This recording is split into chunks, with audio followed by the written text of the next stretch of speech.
இங்க ஒருத்தன் ரொம்ப காஸ்ட்லியான வைனை எல்லாத்தையும் மொத்தமா ஊத்தி அதுல குளிக்க ஆரம்பிக்கிறான். அதுக்கப்புறமா அவனை சுத்தி சால்ட் போட்டுட்டு அந்த வைனையும் குடிக்கிறான். அவன் ஏன் இப்படி பண்றான்னு பார்த்தா அவன் மட்டும்தான் பூமியில அப்போ உயிரோட இருப்பான். மத்தவங்க எல்லாரும் ஒரு கொடிய வைரஸ் அட்டாக்கால இறந்து போயிடுறாங்க.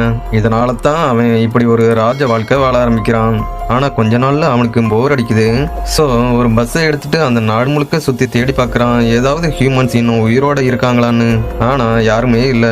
ஸோ யாராவது பார்த்தா கண்டிப்பா அவனை தேடி வருவாங்கன்னு அங்கங்க ரோட் சைட்ல அவனோட அட்ரஸை எழுதி வச்சுட்டு திரும்ப வர்றான். அப்போ வர்ற வழியில ஒரு பெரிய பங்களாவை பார்க்கறான். உடனே அதோட டோரை உடைச்சிட்டு அதுக்குள்ள போயிட்டு வாழ ஆரம்பிக்கிறான். அந்த பங்களாக்குள்ள ரொம்ப காஸ்ட்லியான ஓவியங்கள், மியூசியத்துல இருந்து திருடின டைனோசரோட எலும்புக்கூடு, சாம்பியன்ஷிப் ட்ரோஃபீஸ், இந்த மாதிரி நிறைய பொருட்களை வீட்டோட டெக்கரேஷனுக்காக வைக்கிறான்.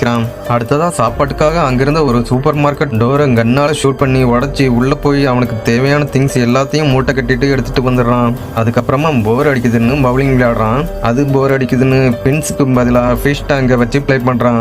அதுவும் போர் அடிக்குதுன்னு கார்களை வச்சும் பவுலிங் விளையாட ஆரம்பிக்கிறான். அப்படியே அவனுக்கு கொஞ்ச நாள்ல பர்த்டே வருது. அப்போ அவனுக்கு அவனோட ஓல்டு பர்த்டே ஃபங்க்ஷன் ஞாபகத்துக்கு வருது.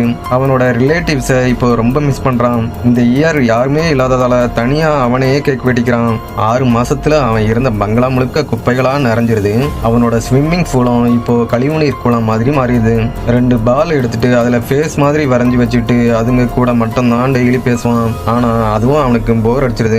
அடுத்ததா அங்க இருந்த ஒரு ஷாப்பிங் மால்ல இருந்த மேனிக்வீனை எடுத்து வச்சு அது கூட பேச ஆரம்பிக்கிறான். ஆனா தெரியாம அதோட ஹேண்டும் ப்ரோக் ஆயிரும். அவனோட ஹோப் இப்போ சுத்தமா போயிருது.